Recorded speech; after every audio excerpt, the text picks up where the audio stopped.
Hi there VC, it's Steve Whitty here. Time for another video. Another one in my series of recent finds, post-lockdown finds, slowly trying to catch up on myself.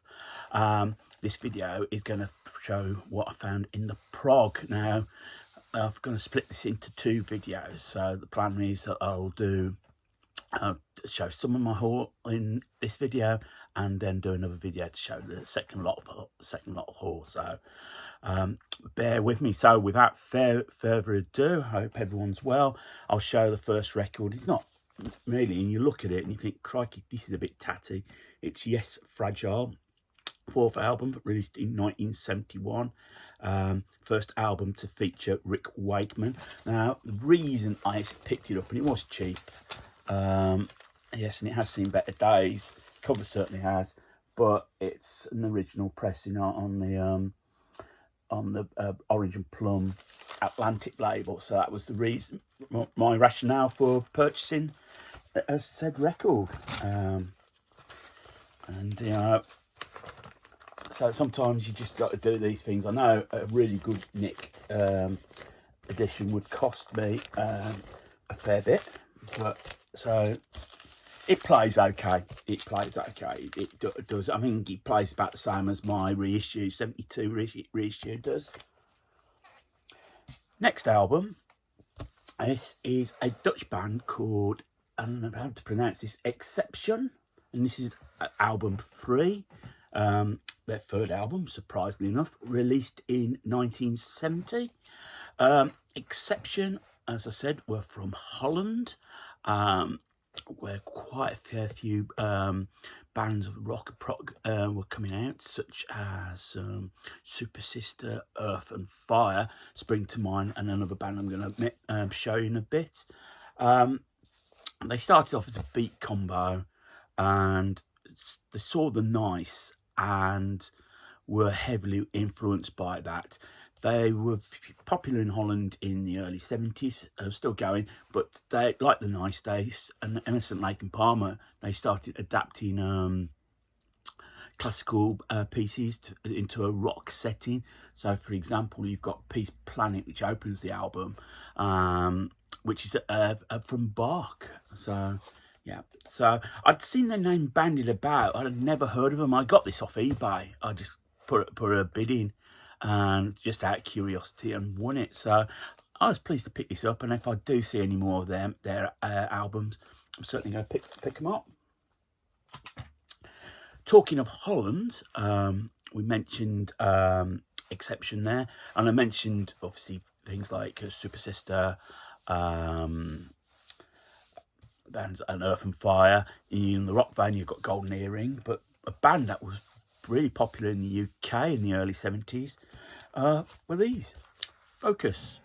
This is In and Out of Focus. Now, this was originally released as the debut album as, I'm trying to think what it was called. Is it on here?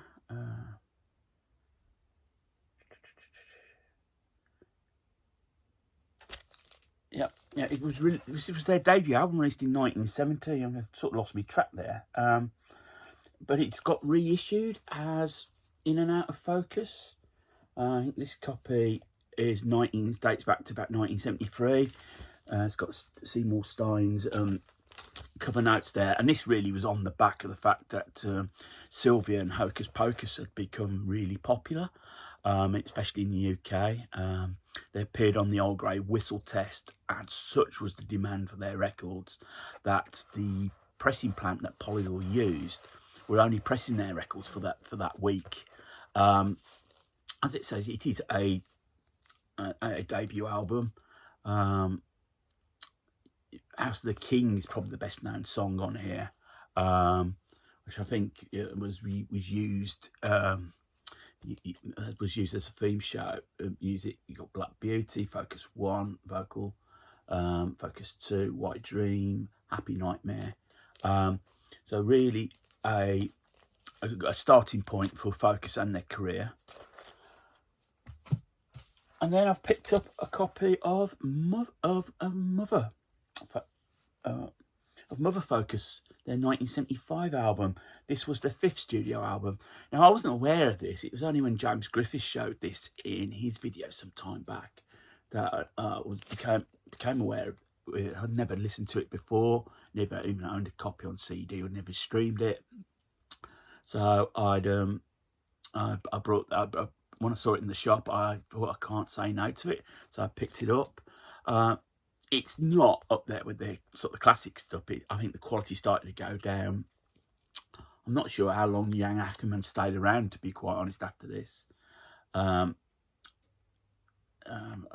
You've got songs like Mother Focus, Anita Bathroom, Bernie Helder, Soft Vanilla, Hard Vanilla, Tropic Bird, Focus 4, Someone's Crying, What, Altogether, Oh That, No Hang-Ups, My Sweetheart, Father Back. So again, or Father Bach, to give it its proper title. So again, referring to the sort of classical leanings that were influencing at the time. But at that time, I suppose they'd had their peak of popularity focus. So I think this album sort of reflects that a little bit. Nice cover though.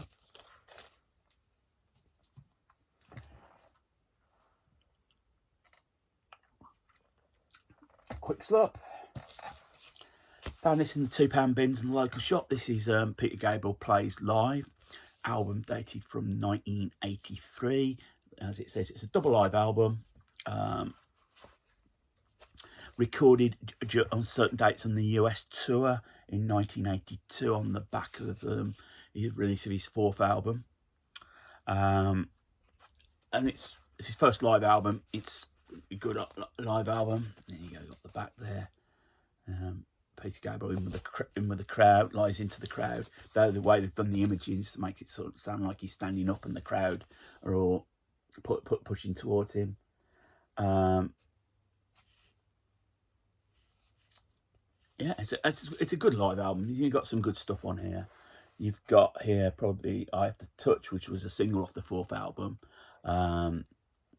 You got Salisbury Hills on here. I Don't Remember, No Self Control, Shock the Monkey, and the album ends with Biko, amongst others, which was a bit of a awakening to people about the anti-apartheid movement, things that were going on in South Africa at that time. I found this again in the £2 bins. This is Alan Parsons' project, and it's the debut album from 1976, Tales of Mystery, Edgar Allan Poe. It's basically the stories and poems of Edgar Allan Poe put to music. So you've got things like The Raven, The Fall of the House of Usher, 2 of Poe's well-known stories. You've got on the album the sort of chronology of the life of Edgar Allan Poe. And then you've got it features Alan Parsons, Eric Wolfson, and Andrew Powell, who would later become a producer in his own right. People that are featured on this album, just trying to think. John Miles is on here. Terry Sylvester, who was playing with the Hollies at times, on here. Steve Holly's on here. Arthur Brown is on here. So yeah, again, this is an album I'd never heard of before, so I was really pleased to find this. And probably the most remarkable thing I found in the £2 bins, prog-wise, is this box set. Again, Alan Parsons. It's just called the Alan Parsons Project. Released on Arista Records, and I think this is only was released in Germany. So it's the next 4 albums: I, Robot, Pyramid, Eve, Turn of a Friendly Card, and they're not done in chronological order. And you say Turn of a Friendly Card, if you see here that the cover, it's all done on based on playing cards, and that's how they've done the album. None of the original artwork is on here, so there you go. So I, Robot, Pyramid,